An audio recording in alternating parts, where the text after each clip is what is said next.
Korea Utara putuskan hubungan diplomatik dengan Malaysia. Rusia tegangan tinggi dengan menarik duta besarnya dari Washington. Biden menyerang Putin dengan mengatakan Putin itu pembunuh. Timur Tengah sekarang memanas, mulai bedil-bedilan lagi. Ledakan bom di mana-mana di banyak negara. Lalu tim Detasemen Khusus atau Densus 88 Polri menjemput 26 terduga teroris yang berafiliasi dengan ISIS di Makassar dan Gorontalo beberapa minggu lalu. Para terduga teroris ini diketahui berasal dari kelompok bernama Ihwal Pakwato yang bekerja sama dengan Jamaah Ansarud Daulah atau JAD. Ternyata tetap aja ada bom gereja di Makassar, tetap kecolongan. Kemudian juga ada ledakan besar di kilang Balongan, mirip kilang minyak Aramco yang di drone. Ada apa sih sebenarnya yang terjadi? Sebentar, kita nggak mau komen dulu ke sana detailnya. Sabar ya, sebenarnya kita udah tahu, tapi sabar ya, itu kita skip dulu. Baiklah, kita tambah lagi fakta yang lain. COVID di Tiongkok terpaparnya turun drastis. COVID di Amerika dalam 2 bulan ini terpaparnya juga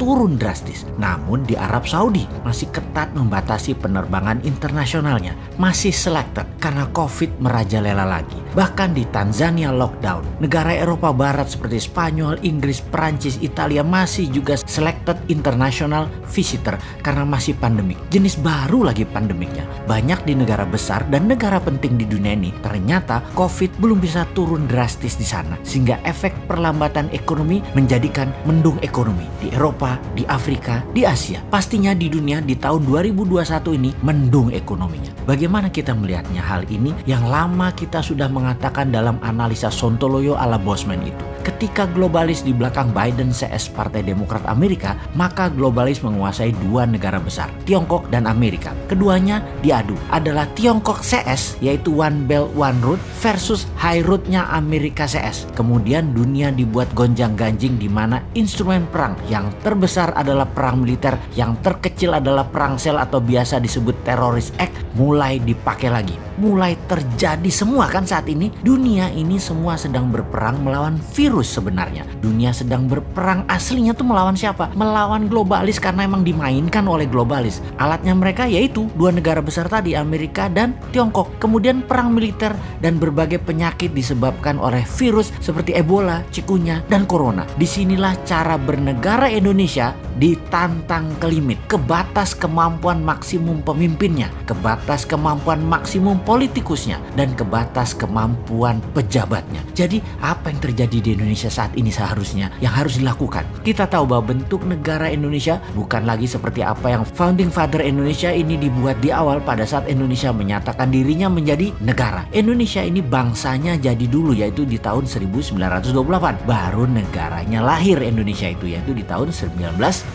Bergesernya bernegara saat ini karena kekuatan parlemen yang menguat ditambah kekuatan partai yang mencengkram dunia perpolitikan di Indonesia. Kita bukan lagi bentuk negaranya presidensial, tapi parlementer. Karena itu ketika parlemen bertaring terlalu kuat, siapapun presidennya tidak akan bisa main gigi 5. Full throttle itu tidak mungkin. Tetap harus bagi-bagi kekuasaan dan bagi-bagi permen keuangan. Lalu yang jadi masalah adalah pengetahuan bernegara masyarakat juga parah, dibuat jadi rendah. Jadi yang memegang kendali bernegara tinggal mainin aja apa pendapat rakyat, apa pendapat mereka. Rakyat manut, nonton, gak bisa buat apa-apa. Contohnya mulai digulirkan wacana presiden 3 kali, di mana muncul kampanye mempropagandakan bahwa calon terkuat Jokowi Prabowo di tahun 2024. Lalu ada berita mengejutkan kalau Jokowi mencalonkan ketiga kalinya, hasil survei ternyata nama SBY melawan dengan kuat. Bahkan saat ini leading. Nah lo bingung gak tuh kaum old mind? Kalian ini gak pernah selesai berdrama ya. Lalu kaum new mind bagaimana? Diem aja sih saat ini. Incumbent dan oposisi menari-nari seakan-akan bisa membuat Indonesia berdaulat.